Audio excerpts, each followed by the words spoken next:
Hello दोस्तों, नमस्कार। मेरा नाम संदीप रावत। जैसा कि हम यूजीसी नेट पॉलिटिकल साइंस में संविधान सभा के संवैधानिक विकास के चरणों के विषय में चर्चा कर रहे थे और इस सीरीज़ में हम आज भारतीय परिषद अधिनियम 1892 पर चर्चा करेंगे। भारतीय परिषद अधिनियम 1892, इसका थोड़ा बैकग्राउंड देखें तो 1885 में क्या होता है कि भारतीय राष्ट्रीय कांग्रेस की स्थापना हो जाती है। अब कांग्रेस की सभाएं होती है और कई भारतीय दिग्गज नेता उसमें पार्टिसिपेट करते हैं और मांग करते हैं कि 1861 में जो नियमों में परिवर्तन हुए थे वो पर्याप्त नहीं है। इस तरीके से 1889 से 1891 तक के अधिवेशनों में स्वीकार किए गए प्रस्ताव से प्रभावित होकर पारित किया गया था। ये देखते हैं। इस अधिनियम द्वारा केंद्रीय तथा प्रांतीय विधान परिषदों की सदस्य संख्या को बढ़ा दिया गया।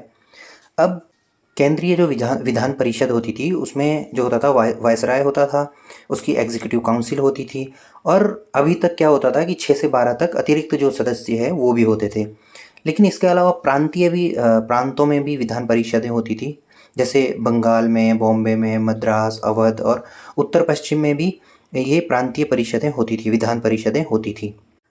तो इस प्रकार इन परिषदों में सदस्यों की संख्या को बढ़ा दिया गया। केंद्रीय विधान परिषद के संदर्भ में न्यूनतम 10 तथा अधिकतम 16 अतिरिक्त सदस्य अर्थात गैर सरकारी सदस्य निर्धारित किए गए। इससे पहले कितने होते थे? न्यूनतम 6 थे और अधिकतम 12 थे।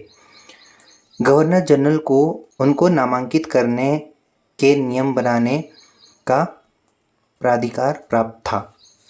गवर्नर जनरल को क्या था? उनको नॉमिनेट करने का जो था वो अधिकार प्राप्त था। अगला है, परिषद के भारतीय सदस्यों को वार्षिक बजट पर बहस करने और सरकार से प्रश्न पूछने का अधिकार भी दिया गया। अब तक क्या था कि जो वार्षिक बजट जो पेश होता था उसमें बहस करने का अधिकार नहीं था और ना ही प्रश्न पूछने का अधिकार था, लेकिन इस अधिनियम में ये अधिकार दिया गया। लेकिन परिषद के अध्यक्ष को भारतीय सदस्यों द्वारा पूछे गए किसी भी प्रश्न को स्वीकृत या अस्वीकृत करने का अधिकार था।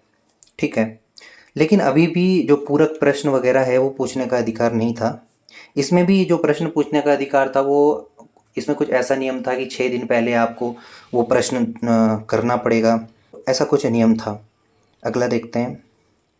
केंद्रीय एवं प्रांतीय विधान परिषदों में गैर सरकारी सदस्यों की नियुक्ति के अप्रत्यक्ष एवं सीमित चुनावी प्रावधान किए गए। इसमें क्या है कि जो केंद्रीय और प्रांतीय विधान परिषदें थी उसमें सरकारी सदस्य तो चुन लिए जाते थे, लेकिन गैर सरकारी जो सदस्य थे उनकी नियुक्ति के जो अप्रत्यक्ष और सीमित चुनाव के प्रावधान किए गए।